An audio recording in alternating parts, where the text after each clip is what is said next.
Thank you, 818. Randy Castillo, a beloved Albuquerque, and you might recognize him as the drummer for acts like Ozzy Osbourne, Motley Crue.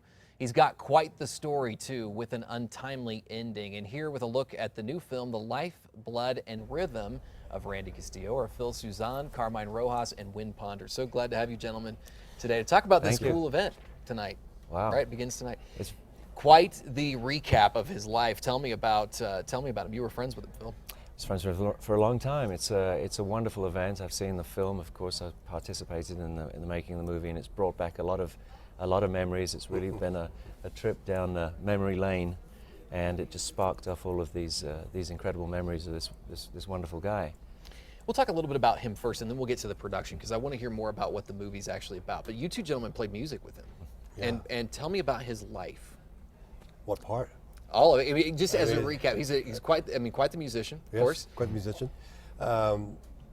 People see him as a rock drummer. We see him more as a world-renowned drummer because he's with the Navajo Indian parts and playing flamenco, playing mariachi.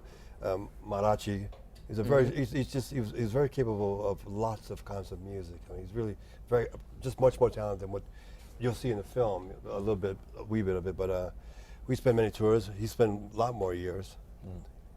Yeah, doing tours. Yeah, he was a drummer who changed the whole way that people drummed. There are some drummers that have a unique style, and Randy took all of his influences, his Native American influences, his Latino influences of music, and brought them into rock music, and created a style of drumming that that kind of took everybody for a bit of a spin. Yeah. No one could quite get around it, but he defined a whole new style of playing.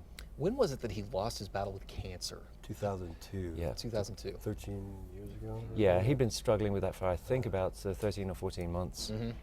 He had succeeded to cure him, to be cured, and his cancer had gone into remission, and then all of a sudden it came back with a vengeance. Right.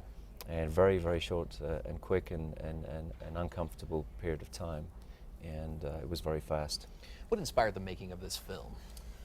Randy's personality really inspired the making of the film. Our producer, Mike Bell, knew Randy back in the 80s, started talking to some of Randy's old friends from the industry, and it quickly emerged that there was a layer of this warm friendship and compassion behind the glittered walls of the rock industry. The story is about a guy who comes out of Albuquerque, makes the big time, but who remains a human being the whole time. And there was kind of this magical circle of friends that hovered around Randy, and a family that took place. And what you see here is a rise to fame, and you follow it with really a group of very close friends who have to struggle with the loss of their very good friend, Randy. Carmen, what do you think he would think of all this fanfare? He would love it. He would absolutely be there jamming, playing with us. I mean, we were always very supportive of each other, so he would just be gleaming. He's up there with Hendrix and Janis Joplin, and he's up there with a lot of great folks too, but he would try to sneak down and get a foot in. I don't think he believed this was actually happening. Yeah, it's true.